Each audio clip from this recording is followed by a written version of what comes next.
Hello everyone, Colin Canet here for WoodWorkWeb.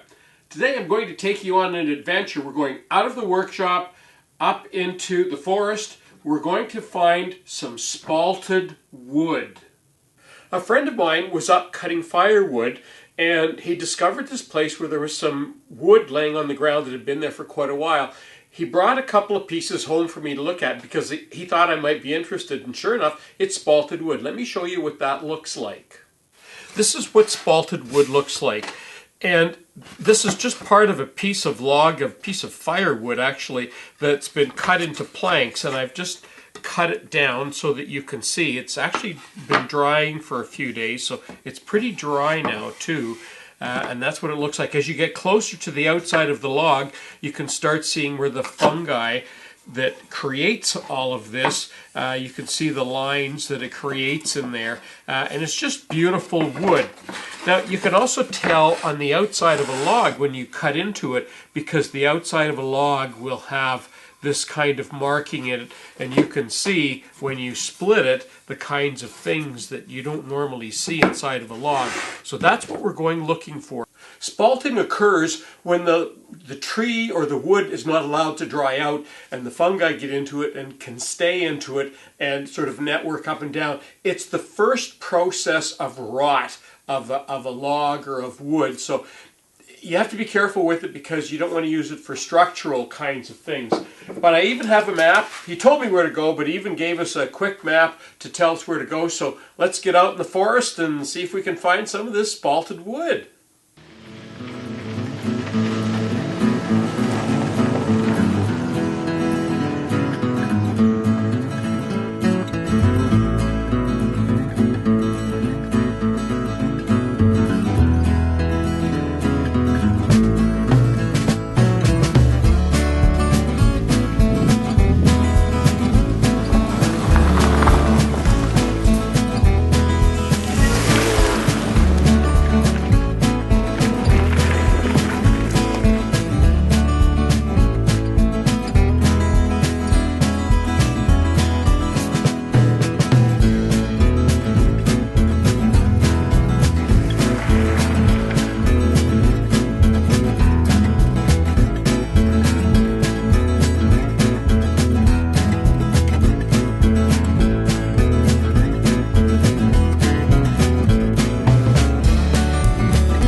I thought I knew where we were going.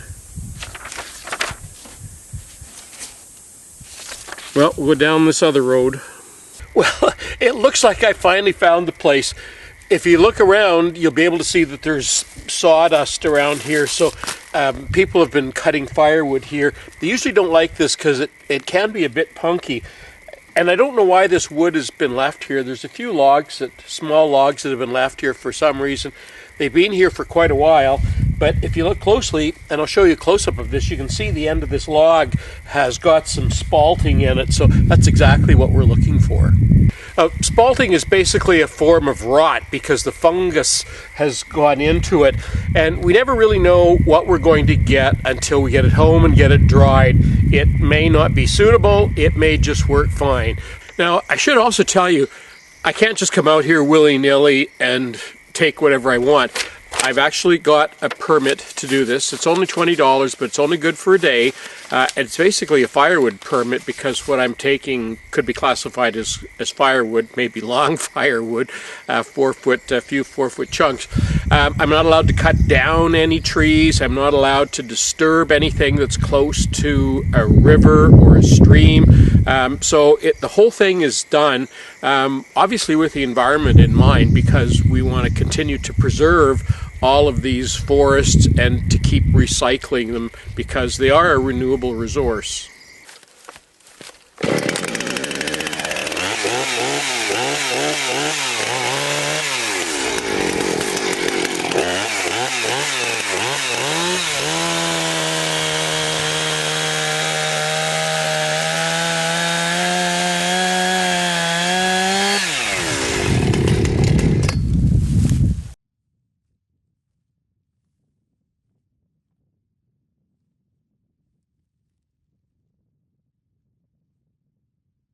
Well, that part worked out well. What I want to check now with my chainsaw tool is just to see how punky it is, and it's not bad. It's pretty firm in there, so that's good. I think we'll cut off the end because it's a little bit black at the end, which means there's probably too much fungi down there. And anyway, I can't lift it onto the truck when it's this long, so we'll trim that back a little bit.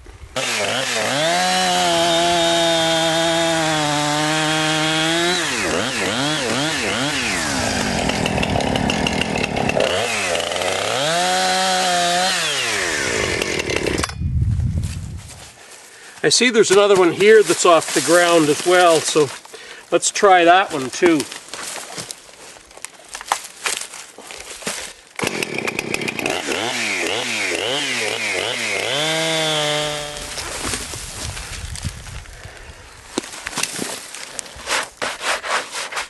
Yep, that's another good one too.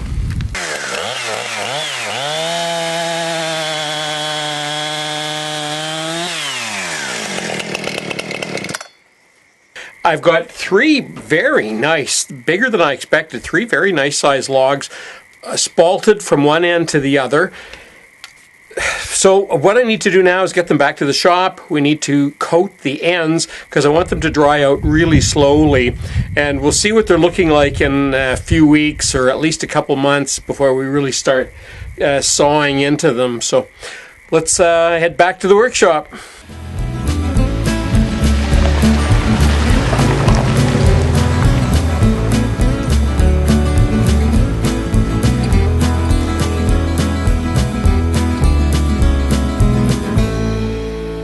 We're back from the forest, and I've taken a moment to end seal all of the ends of all of the logs that we cut, because this is what we want to prevent.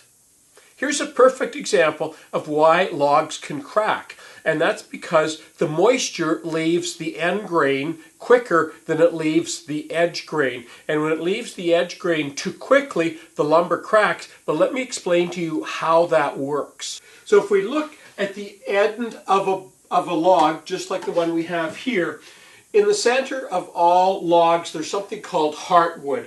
And you recognize heartwood because it's a different color than the sapwood.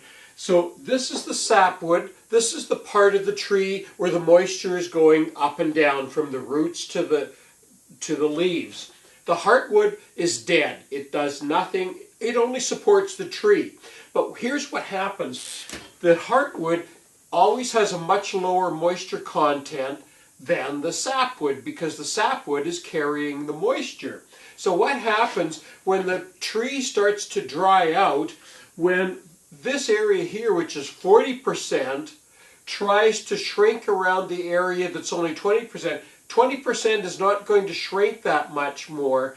40% is going to shrink a lot. So what happens when it tries to take all the moisture out? It shrinks around this part, and what happens is it has to crack, because when it's losing moisture, it has to shrink somewhere, and so gaps open up, and that's what causes logs to crack. So what we're doing by sealing the ends, we're basically stabilizing the moisture in the log, and this one's already stable because I've checked it at different points, and it's about 27% all the way through, which is perfect, which means we want the moisture to come out the sides, and it will continue to stabilize inside until all the moisture comes out and we get down to about 12 or 14%. Then we can cut into it, and it won't warp and it won't crack. Well, at least that's what we hope, is it won't crack and it won't warp. Still can do that. We never know until we get there. But we're going to leave this now for a few months, and we'll come back to it and we'll cut into it and we'll see what we've got. In the meantime, stick around because we got lots more videos coming your way. I'm Colin Canet for WoodWorkWeb. Thanks for watching.